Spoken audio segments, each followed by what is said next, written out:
toutes et bonjour à tous, ici The CNS, bienvenue dans cette Fast Review numéro 3, Fast Review, l'essentiel en moins de 10 minutes, Fast Review qui sera consacrée aujourd'hui à Shura du Capricorne, mais ici en version OCE pour Original Color Edition, une figurine éditée par Bandai Spirit, sortie en août 2020 et trouvable à un tarif moyen de 110 €.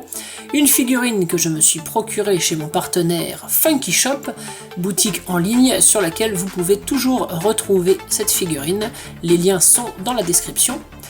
Cette version OCE de Shura du Capricorne est donc une recolorisation de la version initiale sortie en 2013, mais recolorisée pour correspondre à la version manga.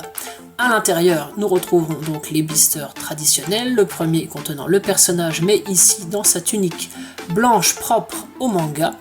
Le second blister contient, lui, la base du totem, ainsi que les éléments d'armure restants. Vous pouvez voir l'ajout des deux casques, animé et manga. On retrouve également dans le dernier blister la cape, les 3 visages supplémentaires, souriant, hurlant et visage aux yeux fermés, ainsi que 4 paires de mains, donc un contenu quasiment identique à celui de la version animée.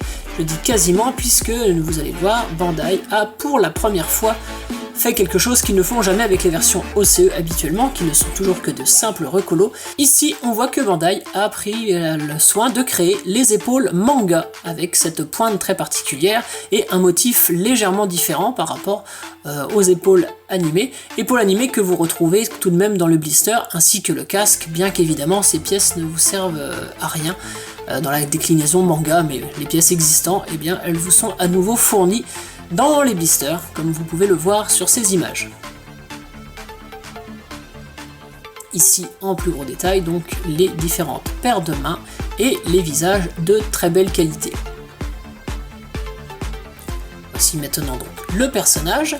Alors il faut savoir que ce Shura du Capricorne est le 11e Gold OCE à sortir chez Bandai, donc il est l'avant-dernier. Le prochain à sortir sera Aldebaran du Taureau, mais il n'a pour l'instant pas de date de sortie annoncée.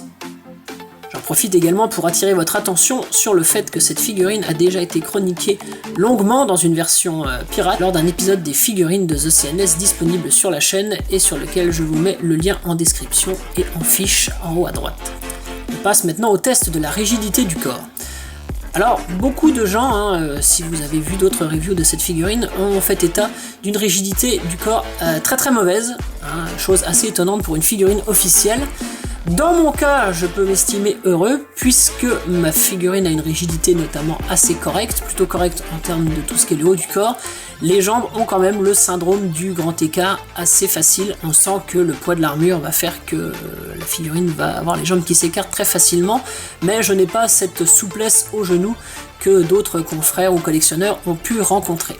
Donc un corps en termes de rigidité plutôt moyen, mais ça passe. Voici maintenant le totem du Capricorne.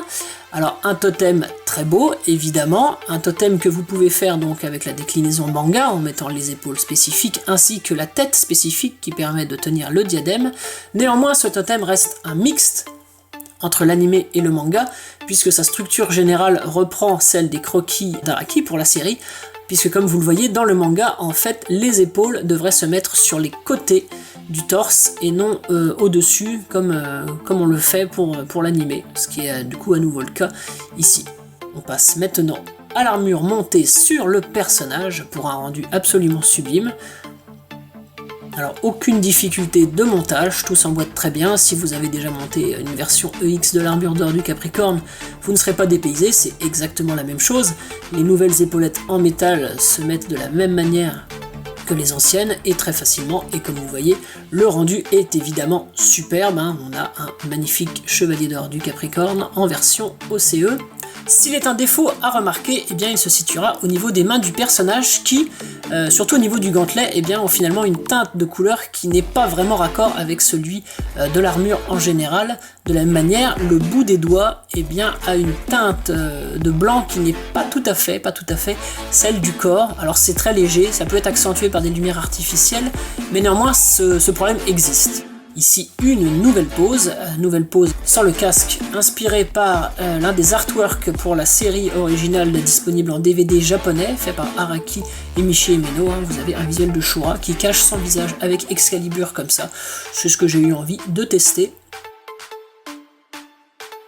Ici une autre pose que j'ai voulu dans un esprit arthurien, rebondir sur la légende arthurienne, rebondir sur le fait que Shura possède Excalibur et lui faire retirer l'épée symbolique du rocher, tel Arthur avec son épée Excalibur. Voilà, c'était l'idée de cette pose avec les yeux fermés aux sourcils typés manga. Ici, vous voyez un diorama Capricorn, c'est un playset qui m'a été offert par l'ami Tyson Dio qui est un diorameur de talent faisant partie de la Saint Seiya Squad. Donc j'en profite également pour vous présenter son magnifique travail et vous inviter à vous rendre sur sa page Facebook, dont le lien est disponible en description de la vidéo, où vous pourrez retrouver toutes ses créations. Voilà, la qualité de sculpture est magnifique. Regardez le très beau diorama qu'il m'a donné, il me l'a offert, c'est un cadeau. Et vous voyez en son centre donc une trace pour Excalibur, ce que vous retrouverez ici, ça vous permet de mettre cet effet qui n'est évidemment pas fourni avec la version OCE Capricorn, sinon vous l'auriez vu dans les blisters. Cet effet est disponible avec la version Surpli EX éditée par Bandai, mais cet effet est tout à fait utilisable avec la version OCE. Donc ici la pose traditionnelle de l'Excalibur, bien dynamique, avec un Shura au visage hurlant. On passe maintenant au comparatif qui va intéresser ceux qui disposaient de la version pirate sortie au préalable, Metal Club. Alors on voit que les teintes d'armure sont les mêmes, exactement les mêmes. Par contre, la première différence qui s'opère, elle est au niveau du visage, puisque Bandai est parti sur des yeux bleus, là où Metal Club avait fait le choix des iris rouges. On voit en regardant ce visuel de la tranche d'un des tomes du manga que Shura a bien les yeux bleus lorsqu'il est colorisé par Kurumada, donc c'est Bandai qui a raison et non Metal Club qui s'était trompé. L'autre différence se fait évidemment avec l'apport des épaulettes à pointe de Bandai qui fait vraiment toute la différence. Et en termes de conception, l'armure Bandai est mieux finie et permet de totalement fermer la jupe, ce qui n'était pas le cas sur la version Metal Club.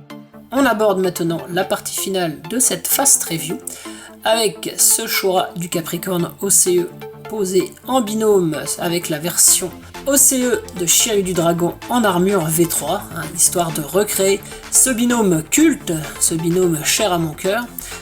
C'était l'intérêt que j'avais moi pour ces versions OCE, puisque je ne collectionne pas les OCE, à l'exception de Shiryu et de Shura. Voilà, je voulais avoir les deux ensemble.